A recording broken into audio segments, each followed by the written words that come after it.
I actually have a chance here. I don't know. There's like 12 or 13 players left, and I keep doubling up. So I don't know. Maybe I have a chance.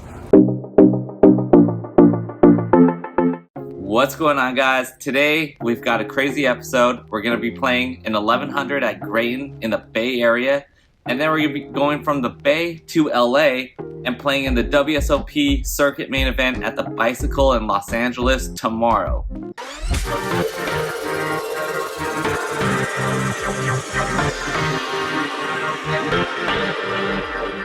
I'm back at Graton Casino to play the one-day 1100 Run Good Series event here. If you guys didn't see my last episode, check it out. I fired 5 bullets in the Run Good main event a couple days ago. I decided after that to pack my bags, go home and reset for a few days, and today I'm back. So hopefully we run better today. Alright, in the spirit of the World Baseball Classic, Team Japan, I got something for Dan. We gotta see what this is. Alright. I was at the Japanese grocery store yesterday. Do you like green tea matcha? Absolutely. Alright, green tea matcha IPA. Oh, fantastic. Yeah. All right. Try that. See, it's good. It's really green too. we travel based on good beer. Thank you, brother. You're welcome. This episode covers 4 different tournaments, so let's jump straight into the action. This is the 1100 at Graton Casino. I'm going to open the button with 20k, 40 bigs with king 10 offsuit. The small blind is going to make the call. Notice that he covers me and the big blind, so oftentimes when he only calls here, he's going to be pretty capped. The big blind throws in 4k on accident. He threw in the wrong colored chips, and I'm pretty certain that he wasn't trying to angle us, so it was an honest mistake. But I can't just call here and play 3-way potentially. I have to only go all in here, so I move all in and both players snap fold, and I take down a pot here on accident. Got to take advantage of those scenarios. So you're gonna thunder and stuff. Just a couple hands later, I look down at 8-7 from the low jack. It's suited. I make it 1300 again. The hijack calls, and the big blind, who is Brett Murray, a solid pro, is going to end up 3-betting it to 6.5k. Now, as you can see on this reaction chart from the low jack, I should be folding 8-7 suited to a 3-bet from the big blind. I should be calling 5-4 suited, some 5-6, and some 6-7 suited. But 8-7, the reason why it's a fold normally is because, as you can see here, this is the big blind's 3-betting range in this situation, and he's 3-betting some 10-9, some jack-10, and some jack-9 suited. So when I make a straight with the 8-7 suited, oftentimes it's going to be the bottom end of it, and so that's not a good thing. So, but I end up making a call here anyways because Brett Murray is a solid player at the table, and there is equity involved if I can bust him. And I have a hand here that I think can crack a lot of the top portion of his range.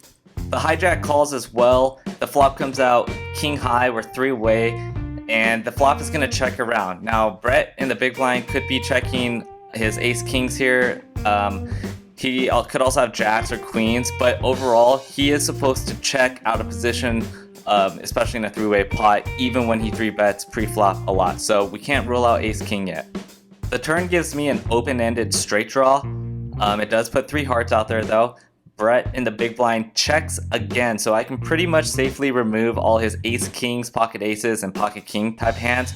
And I think he's relatively capped here at pocket queens, pocket jacks, or nothing. So even though there's a flush draw out there, I decide that my best play here is to put maximum pressure and go all in. I could check and realize my equity, but a lot of times I'm just not going to get there. So I think that this is the play.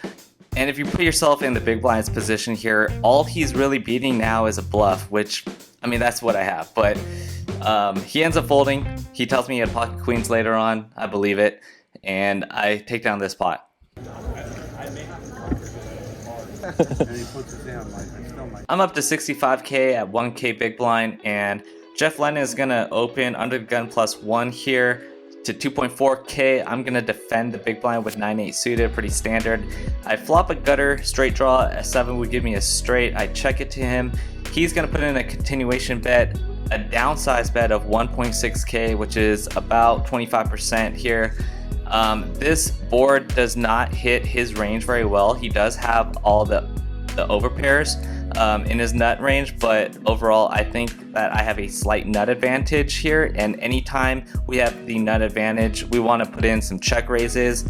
And I've said this before, but we really want to check raise aggressively, because otherwise our opponent in position is just going to run us right over. If they know that we are just going to check call a lot, they're going to check back a lot of turns, realize all their equity, and it allows them to see all 5 cards every time, which is terrible for us. So we have to check raise to prevent that.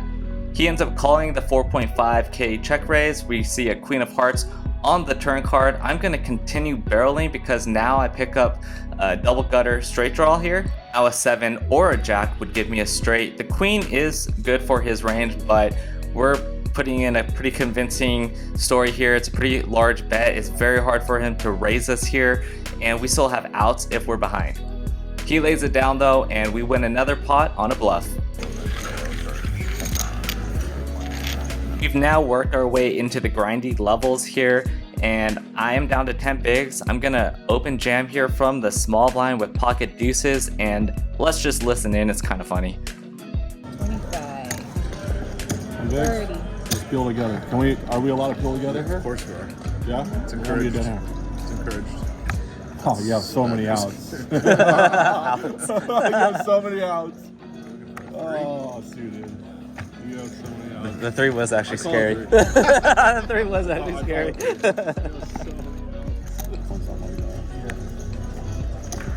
In this next hand, the low jack opens to 12k, which is 4x the big blind. It's a big sizing, and I think that's a tell. I think in hindsight should have just folded here my 8s, but I didn't, obviously, and I 3-bet jam my 36k, which is 12 big blinds. He's gonna call me with jacks, and it's not a good spot. I do not improve, and that is the end of this tournament, for me at least. Alright, well that's the end of the 1100. I busted in 30th, top 11 paid. There is a $300 six max going on right now. It's a turbo, really fast levels. I'm debating if I should play it because it's traffic hour right now anyway, so if I were to leave, I might as well just play it, fuck it. Alright, I've decided to fire the six max. Should be over probably around midnight, I hope. It's 20-minute levels, very fast. Alright, somehow I made it to the final 3 tables of this $300 six max, and we are on the Stone Cold Bubble. So guys, we're heading over towards the purple clock in the corner, 25, 26, and 31. So I guess I'll start vlogging.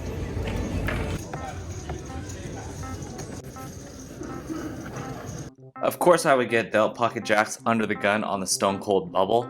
Here I am, raising it up to 12.5k, the big blind is 6k. The button raises to 45k, and I just go all in for 80k, about 13 big blinds. He calls, and we're not supposed to flip our hands over because we are hand for hand on the bubble.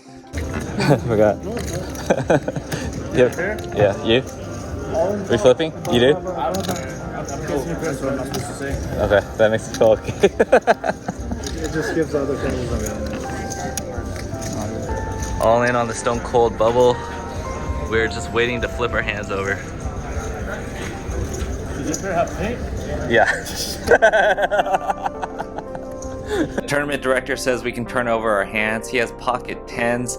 I just need to hold here for a double up, and this is the run out. King deuce. Turn is an 8. No diamond draw. River is an 8. That's scary. Double up. Go see Mr. We're in the money. 17 players left. We're all in the money, and I'm about to play a really big pot. I'm going to defend my big blind here against a button open with queen jack offsuit and flop middle pair. I'm going to check it to the aggressor, who continues for 24k into a 52k pot. I make the call. Notice our stack sizes now. We are effectively about 10 big blinds deep going to the turn, which is an ace of diamonds. There are 2 flush draws on the board. I check again, and he makes a 35k bet. This is tough now. The sizing here is about half of my remaining stack, and the sizing really looks like a value bet. It's about a third pot here. I have the queen of clubs, so it's less likely that he has a club draw. He could have backdoor diamonds or an ace here. This is also a 6-max tournament, and players are going to be a lot more aggressive on the button, so he doesn't necessarily have to have an ace here on the button. In fact, his range is very wide on the button, so that's ultimately why I decided to call here. I'm really hoping that this river goes check check here and gets to showdown, but if he barrels again, I think I have to call. Luckily, it is a 10 of clubs, which is better for me because I have more flush draws, and he does indeed choose to check it back. My jack is good here, and I win the pot. I think he played this pretty well, and I think that it's very good that he put on the brakes on this river card because I'm just never folding after calling that turn. I'm outside getting some fresh air. It's nice and cool out here. I actually have a chance here. I don't know. There's like 12 or 13 players left, and I keep doubling up. So I don't know. Maybe I have a chance. So here I find myself in the dream spot. The button goes all in for 8 big blinds. The small blind goes all in for 23 big blinds, and I peel pocket aces in the big blind. I cover both stacks, and I'm up against pocket 5s and pocket 9s. You hit my 9. 5. Here we go. I got to fade a 5 and a 9. One time. Oh. Ace. Oh, now I got to three. fade a 3. Okay. I got 2 full houses. Alright, so the guy to my right asked me if I have a pair of sunglasses and if I could put them on because check this out. Everyone at the table has sunglasses on, minus the dealer. Final table, 7 players left, about 9K up top, and a ring.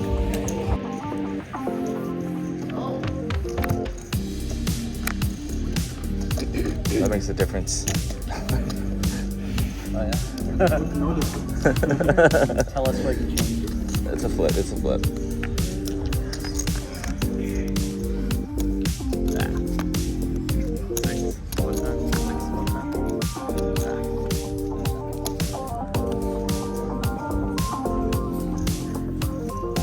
This hand I raise on the button. The small blind calls, he has a lot of chips, and then the big blind moves all in for just over 10 big blinds. I go all in to isolate heads up. I'm up against ace 9 and in great shape. I'm all in.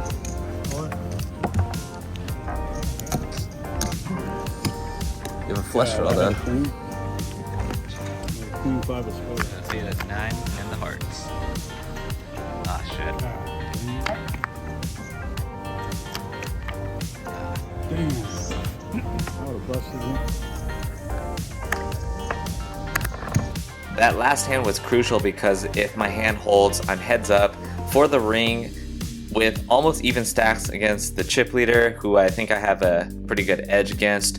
But it is what it is. We move on, and here I am defending my big blind with 6-7 suited against the big stack on the button. I flop middle pair. The flop goes check, check. The turn gives me a gutter straight draw with a pair of 6s. I think I'm good here. I just decided to move all in, and he quickly folds, and I build up my stack back a little bit. All in.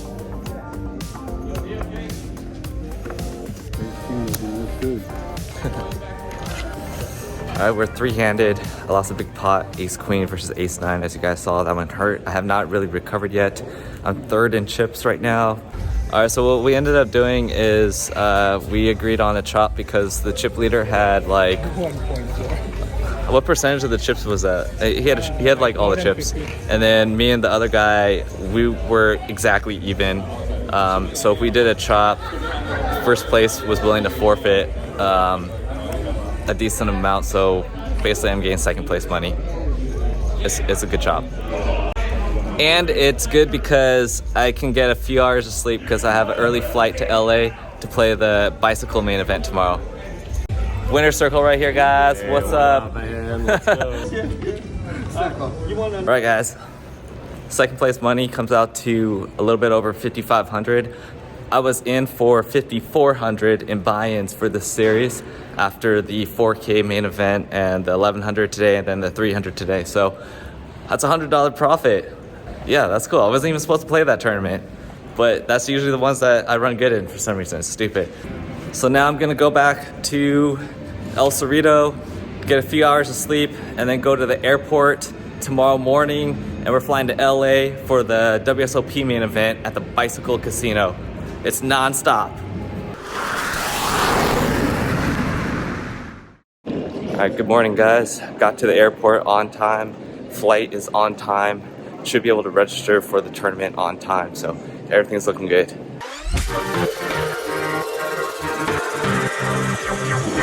We're here at the bicycle. It's a 1700 buy-in WSOP circuit main event. I didn't know it was gonna be so hot here in LA.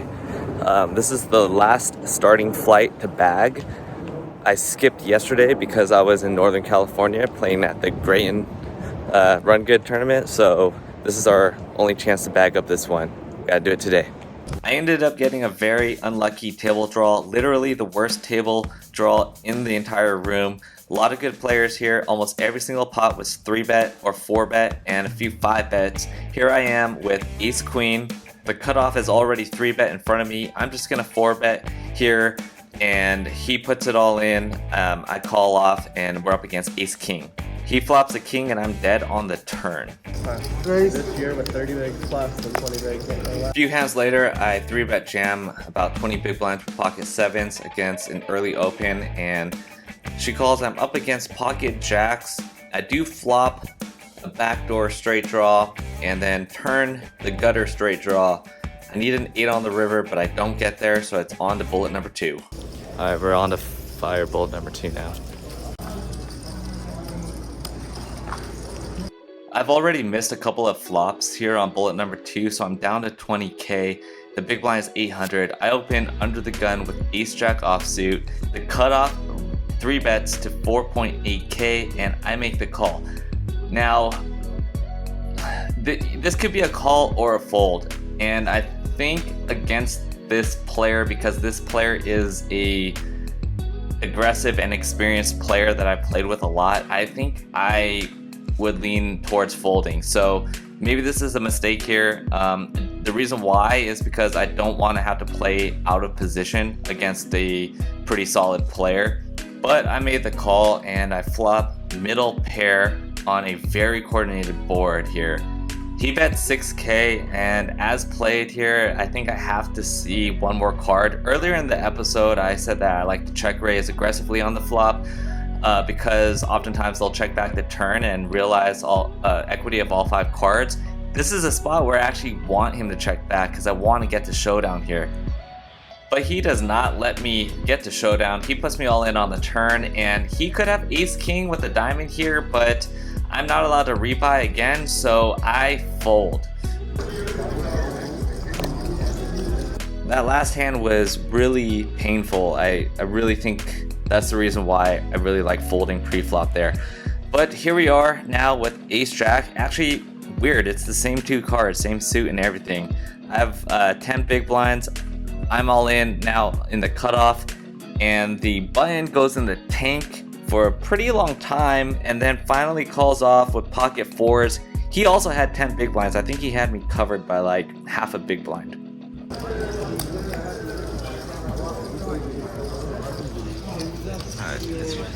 It's fair.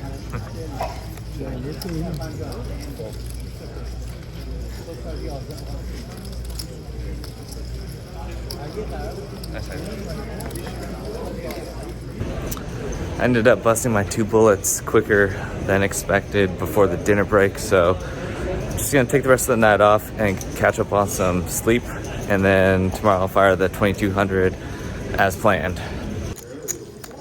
Good pocket pair. We're on to day 3 of this vlog episode. This is the 2200 high roller circuit event at the bicycle. I have pocket 8s in the hijack. I raise it up to 2.5x. The button raises to 2.5k, and this is a small bet size. I'm a little bit concerned about it. I call.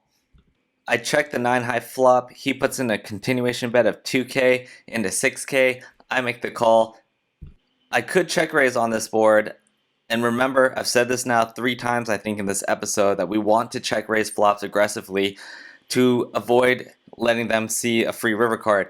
But because of his sizing, pre-flop was so small, I'm a little bit wary that he could have a big hand here. The turn pairs the board with the 6, and guess what? Now he checks back to realize that equity.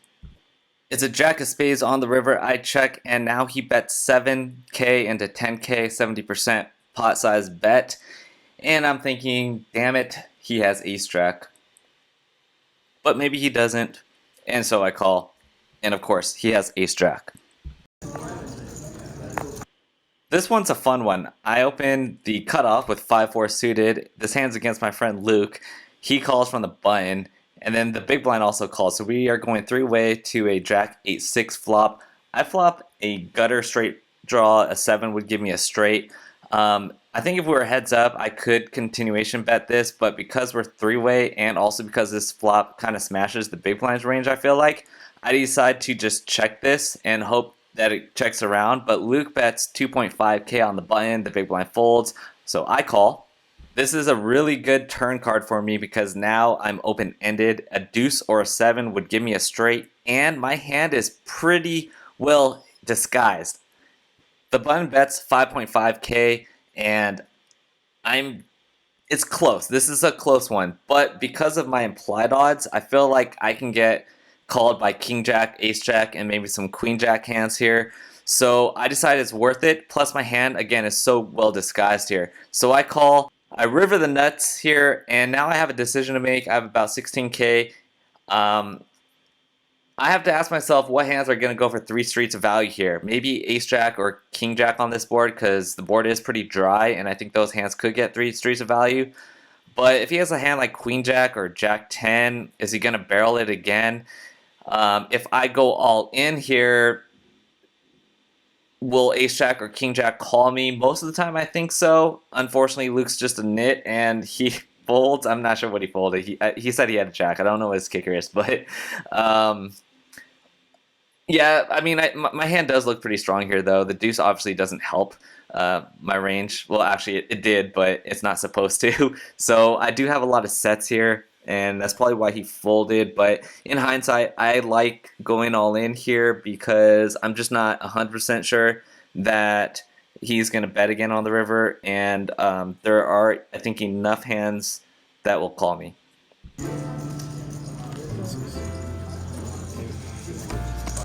This hand was kind of weird. I 3-bet jam 18 bigs with pocket sixes, and the guy calls off for his tournament live with ace 3 and flops the ace in the window, and that sucks for me.